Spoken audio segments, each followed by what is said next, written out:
What you know about rolling down in the deep? When your brain goes numb, you can call a man a freeze. When these people talk too much, put that shit in slow motion. Yeah, I feel like an astronaut in the ocean. What you know about rolling down in the deep? When your brain goes numb, you can call a man a freeze. When these people talk too much, put that shit in slow motion. Yeah, I feel like an astronaut. She says that I'm cool. I'm like, yeah, that's true. I believe in G.O.D. Don't believe in P.H.O.D. She keep playing me down. I'ma play her for fun. Don't really know my mental. Let me give you. Hi, this is John Cullen. Welcome to another episode of Web of Deception. This is a real special episode. This is episode number 8. And I'm joined once again by Jason Goodman. Jason, thanks for joining me once again on this series, Web of Deception. I think, again, the reception to it has been great. People have said, I didn't think this was going to be interesting, and I'm stunned, and I'm shocked, and this is amazing. And if you guys think it was interesting heading up until this show, boy, oh boy. I mean, you talk about leveling up. I mean, I think maybe even the Super Mario Brothers might get impressed with this show. I mean, they're going to talk about leveling up, man.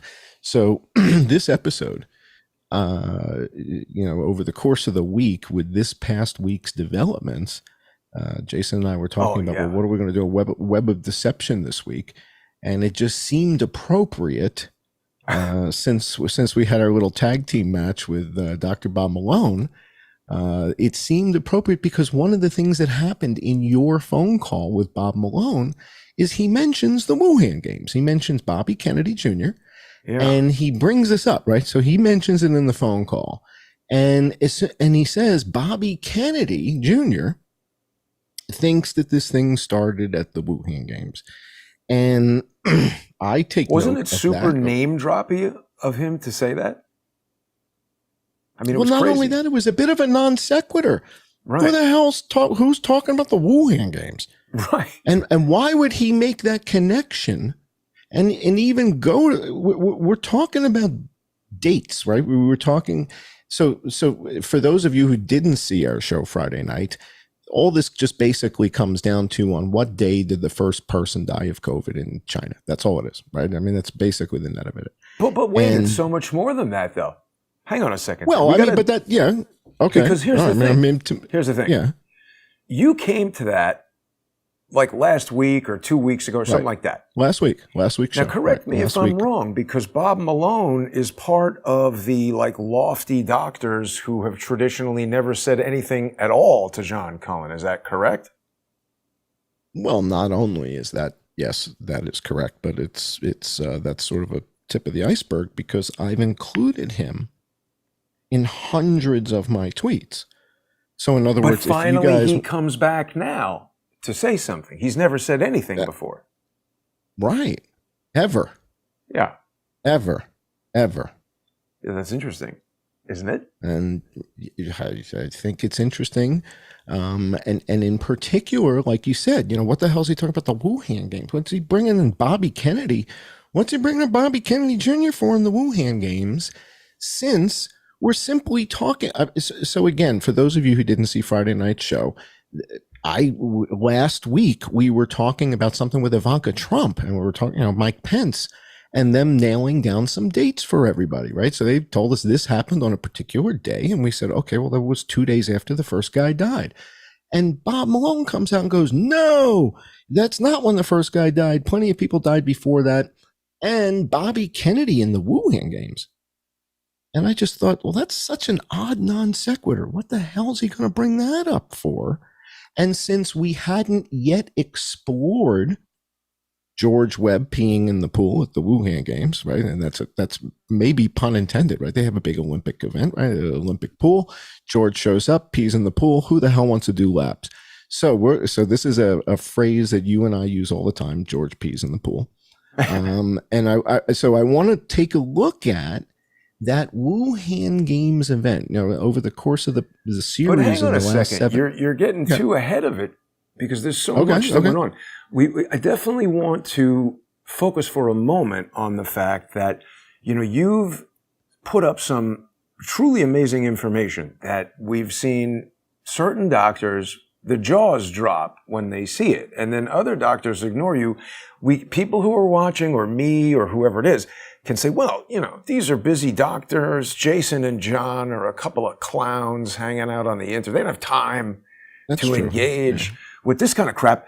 But the point is, for some reason, Dr. Malone did choose to engage. Now, it's a little tough to find because it was a while ago and I was searching for it by Malone, but there's so much on the timeline now. What did he say? He said something like facts matter. Here, maybe if we just search for that.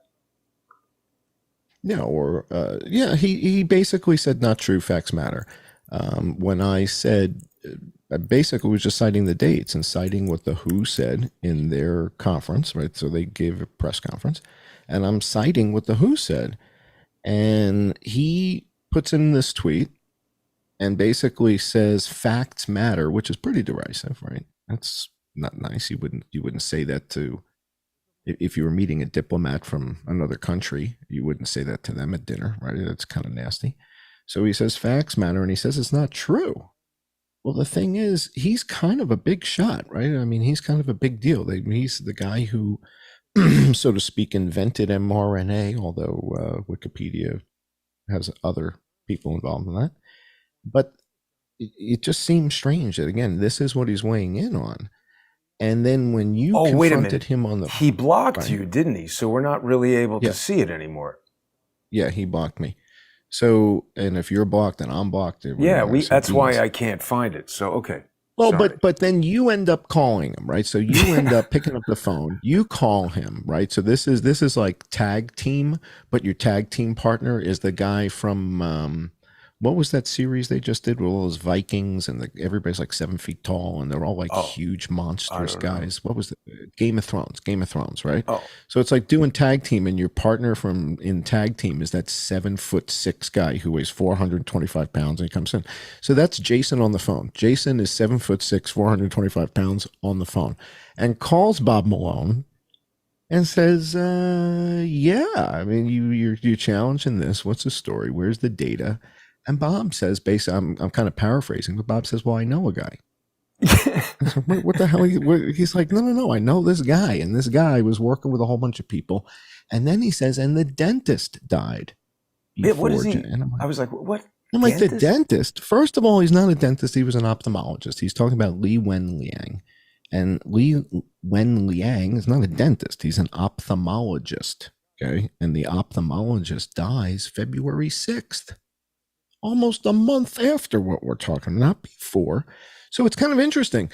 Makes you wonder, is Bob Malone confused and hypnotized, or is it something more dastardly? So I don't know. But he thinks this guy's a dentist, but he's an ophthalmologist. He thinks he died before January 11th, but he died February 6th. But other than that, he got it right. Important. He got everything else right, though. Yeah. Because Bob Malone, I mean, we would not have really, I don't think, had a place for him in the Web of Deception series if he hadn't done this. But it's good that he did, because it points a flashlight, or a spotlight, I should say, on this whole business of what was going on between George Webb and Bob Malone. And maybe a lot of people don't necessarily know about this. There was a lawsuit from George Webb against Bob Malone. And you're right. The fact that Bob Malone brought up the Wuhan games during our phone call there, it was particularly weird, because the first time I heard anything about the Wuhan military games, David Hawkins started speaking about it, I guess because it was a lot of news in Canada. And then also George started speaking about it. So when something like that happens, it's a little difficult for me, because they always had an incredible fascination with Hawkins. And I wasn't really sure why. I think I figured it out the day I found out that Hawkins had died. And people can go back and look at those videos. But the point is, the Wuhan military games, we did get what seemed like extremely solid reporting from Esler Avant right? Ezra Oh, Levant yeah. and Oh, yeah. Rebel News had documents from the Canadian military that looked very official. Now, someone could say, oh, those were fake or whatever, but he's got the documentation. I don't see anything fake about it. It looks real. That's good evidence. Better than George just talking about crap. And the thing that George always does is he goes right to the heart, my opinion, of course. He goes right to the heart of a very important story, and he just smears it around to muddy it up so that anybody serious thinks that this is idiotic and conspiracy theories are all over it. That's exactly right. That's exactly right. And that's what I thought would really be interesting to explore, because this was happening somewhat early in the whole COVID story, right? So this was fairly early in the narrative, right? I think this was because, and again, I don't know if you even know this, my first video that I published that addressed the Wuhan games was April 20th of 2020. So that's pretty early too. So I don't know, because again, I didn't know George Webb from a hole in the wall. I wouldn't know who he was, I didn't know anything about him, because you and I were so focused on Vegas. I didn't know any of these stories. That's why we're doing the episodes, right? This is why. This is the whole point of this. I was pretty much done with my dealings with him when you and I got into Vegas. He was just on the periphery for the most part, and I was dealing with lawsuits from his brother, but it didn't really so much come into what you and I were talking about. And by the time this whole COVID thing started, and I start digging into the maps, and I start digging into the influenza numbers and all that stuff, George Webb is not even in, I don't know who he is. He's not on your radar anymore. And this thing that he starts bringing up, the Wuhan games, to me is just like, okay, so what? I mean, I'm doing my thing over here. I don't really give a hoot what the hell he's doing over there. Usually, from what I've heard from you, he pees in the pool. And so it kind of makes you say, well, wait a second, let's pull back a little bit. And let's ask ourselves, if we know that this is a technique that he uses, this is one of those social engineering techniques. It's right on the list with gaslighting and all this other stuff. Why would they do it? Controlling the narrative. But why? In other words, because if you're going to go to the solution, if he can co-opt the story and he's got 75,000 on Twitter and you've got 20,000 on Twitter, he's trying to, attenuate your signal and overpower it with a stronger signal, not necessarily more correct information. It may not be mine. He doesn't even know who is going to be looking. But basically, it's like, if you're visiting somebody's home, you're visiting a mansion, big house, and you hear from one of the guests that, don't bother going in the library, somebody pooped on the rug. It just smells like hell, and then somebody vomited right next to it. You're not going to go in the room. And if you don't want someone in the library, you could go in there and poop. And if you can poop and puke on command, you can keep people out of the library, right? So now we'll take that to the pool. The question then becomes, why does he choose the pools that he chooses to pee in? And it's because possibly there's something of interest in and around that pool. Yeah. So then the question is, how do we differentiate between the landscaping in the pool and George's urine? All right. So we have to figure out which part of the story here is George's urine and which part of the story is just the pool. And it was the pool before George showed up with his urine. And so that brings us to our thumbnail, because a lot of people are wondering, who the hell are these people? Who's this? Certainly we recognize the leprechaun. He's been on television quite a bit, right? Donnie. Oh, no, not that leprechaun. I meant the other leprechaun with the green beard. But you've got a whole bunch of characters in here. So it's important. So let's go through who's on this thumbnail. How do these people factor in? You mentioned earlier the fact that George Webb and Dr. Bob Malone have a lawsuit, or somebody suing somebody here. And the fact that Bob Malone brings up the Wuhan games and then brings up Bobby Kennedy Jr. and says Bobby Kennedy Jr. thinks this is what happened. Is it because he watched my video, or is it because he's being influenced by George Webb? How the hell is George Webb influencing Bobby Kennedy Jr.? Jason Goodman. Who do we got on that thumbnail?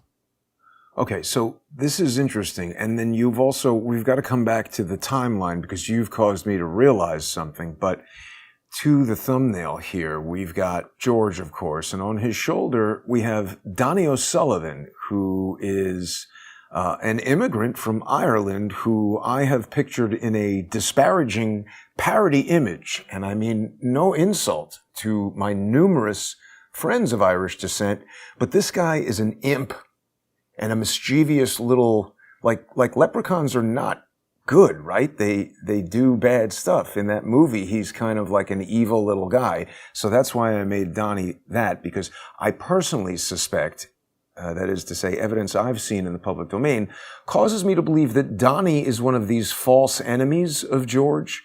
He works for CNN. He published the article that we looked at, remember, where it was CNN Money, talking about the Port of Charleston. And also... And he published Donnie, another article that cited George or something, right? Well, that was this. And the thing is, CNN Port of Charleston article, we also spoke to Donnie on the phone, and it was strange because that article really avoided me and focused on George, even though, it happened on my YouTube channel. And that just seems weird because remember, the FBI also immediately went into sort of like abort mode on this thing, didn't question me, didn't arrest me. When I called them and asked them, why didn't you question me? They got very nervous on the phone. Right. Donnie's article takes a posture that matches what the FBI would do, for years after this. But Donnie published this, the day after the incident. So either that's a total coincidence or Donnie has the same agenda as the FBI, which, I think that George is an FBI UCO. And that UCO is a term I got from reading the transcript of the United States versus Adam Dean Fox, which is a case in Michigan where that guy Adam Dean Fox and a couple of other people were accused of trying to kidnap Gretchen Whitmer, and then under oath in cross-examination, FBI Special Agent Christopher Long describes FBI undercover operations where the FBI hires individuals, according to this guy Christopher Long, to interface with members of the public online. And I just wonder if that includes Donnie and George. We don't know. I suspect it does, but we haven't proven that yet. Now, the second article that Donnie wrote about George had to do with this woman, Macha Basi. And the reason he wrote that, Macha Basi, CNN. The reason he wrote that is because George had put out a story falsely claiming that this woman, who was a U.S. Army Reserve, I don't know exactly what she did. She was in the U.S. Army Reserve, and I think she's a cyclist in the Wuhan games. But George somehow came up with the story that this person was patient zero for coronavirus. And so, according to the story, people started going nuts, calling her and death threatening her and whatever. And see, this is interesting. It says, Macha Basi at her home on Wednesday, April 22nd. Now, why do they need to tell you that she's at her home on Wednesday, April 22nd? This article is published on Monday the 27th. So, Heather Fulbright. I had just noticed that. Fulbright. Whoa. But anyway, what's the relevance of this? Why doesn't it just say, here's Macha Basi at home? I'm very dialed in to these, 22, 33. I think that these things are codes, little messages that if you know what to look for in a particular article, this will send a message to you that okay, this is being put out by our people here. But again, they're talking about misinformation about the disease, and it just was all very coincidental and confusing. Now, I don't know if you've heard about this person, John. This, allegedly, is Corrine Stoughton. And apparently this is a picture from 30 years ago. There are less flattering pictures of her. But this is a person who I've never met. She is allegedly somehow romantically involved with George. Now, this is Oh, well, wait a minute. We better be careful in showing this because although it is newsworthy and we're allowed to show it, I think we're going to have to show that in about 5 minutes when we make the transition over to the sponsor exclusive segment, because what that is, that's evidence that I've preserved from let me explain that to the audience. So for those of you who aren't yet patrons of ours, there's only so much that we can talk about here on YouTube. So if you aren't yet supporting Jason's work, please go to Patreon, go to Subscribestar, go to Substack, go to Odyssey, sign up. And I mean, Jason even lets you sign up for $3 a month on one of these platforms or something. I'm not that generous. I love Jason, but sometimes it's $3. Got to be paid to hang out with me. Yeah. All right. So I don't do that. So, but if you guys aren't supporting Jason, please do. At the end of the show, when we do the credits, you'll see all the different options you have. So if you don't like Patreon for some reason, and you don't want to sign up, you can go to Subscribestar, you can go to Odyssey. There's a lot of options for you, and you can see a lot of the legacy work that Jason was doing at Odyssey.com at Crowdsource the Truth. So you'll have a lot of options. And for those of you who don't support me, you know what to do. Come on, I've only got two choices, right? A or B, chocolate, vanilla, Patreon, Subscribestar, do the thing.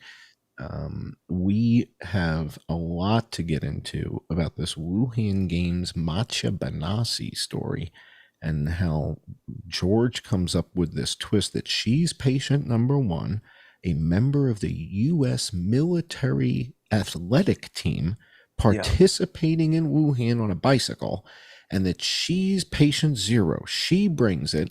And that everything you've heard about the Wuhan lab and everything else and all that other stuff, that's not true. George has got it figured out. It's the bicyclist. It's the cycle chick. One lady. She brought it there. Forget about the plane full of Canadians. That's right. And all the Canadians brought it back to Canada because this chick with a bicycle brought it to China. And somehow this leprechaun guy, this Donnie guy, he gets picks this up, and says, "Oh, this is CNN worthy. We better publish this. This is CNN worthy story. This sounds top notch." But hang on one quick second, because there's a lot of people who are going to get irritated. They're like, "Oh, you're putting information behind a paywall." But the issue is this. YouTube is not only a controlled environment in the way that people understand it just from watching YouTube over the past several months. They have rules. YouTube has rules. It's like a yacht club. What I'm saying is it has rules. You can't wear shorts in the yacht club. Beyond that, George's brother is in direct communication with them and is looking for anything that he can use to take down a video, to take out the channel. So when we withhold something from showing it on YouTube, it's not because we're trying to suck people into giving us money. Set aside that argument because we can't continue this. Does the audience understand what a pain in the ass it is to have Patreon and Subscribestar and have to go do all? Yeah, I'd love to be able to do this for free. Of course, I wish I could not, but we can't. Just do it here and we get paid. It would be amazing. They take out the channel. So what I'm going to show everybody is evidence that I've preserved from a web page that George's brother made for the exclusive purpose of publishing lies and, defamatory statements about me in order to harass me. But it was a key tool that he used in this propaganda campaign. And it plays the same role, essentially, that CNN plays on the national stage.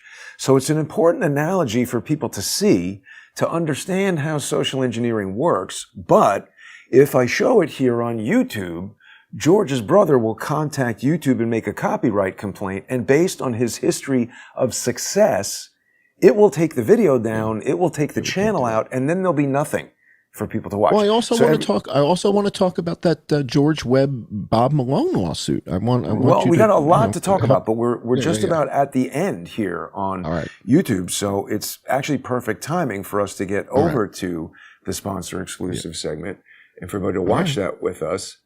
But I just want to make sure that people understand and aren't like mad at us. Because also, by the way, I think a lot of the comments that say, "Oh, don't put it behind a paywall," I think is coming from the same people who then smash the videos when we don't put it on these. And it's not that it's behind a paywall. It's that Odyssey and Substack and Subscribestar and Patreon are not in direct communication with them in the way that YouTube is, that Twitter was. And so this is a complicated thing. If people really do want to understand it, they're going to join us right now on subscribestar.com/IamJohnCullen, patreon.com/IamJohnCullen, odyssey.com/@crowdsourcethetruth, crowdsourcethetruth.substack.com, or subscribestar.com or patreon.com/crowdsourcethetruth. And with that, we're just about ready to make the leap, unless there's anything else you'd like to say, John. No, I think we've got a lot to talk about. This Macha Basi thing, the fact that CNN picks up the story, fascinating stuff. We'll see you guys at the after party. Thank you for joining us here at the Yacht Club, at the YouTube Yacht Club, where everybody has to wear pants. We'll see you in just about five minutes. Thank you for joining. I'm John Cullen. This is Web of Deception.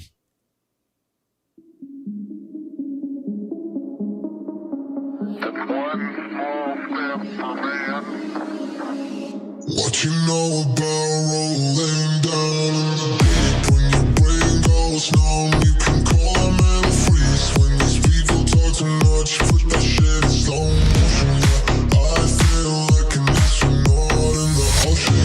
What you know about rolling down in the deep? When your brain goes numb, you can call a man a freeze. When these people talk too much, put that shit in slow motion. Yeah, I feel like an astronaut. She says that I'm cool.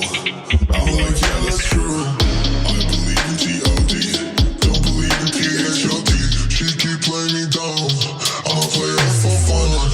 Don't really know my mental. Let me give you the picture like stencil. Falling out in the crowd. No flow rain was pouring down. See that pain was all around. See my mom was kinda loud. Didn't know which way to turn. Flow was cool, but I still felt burned. Energy up, people feel my surge. I'ma kill everything like this burn. What you know about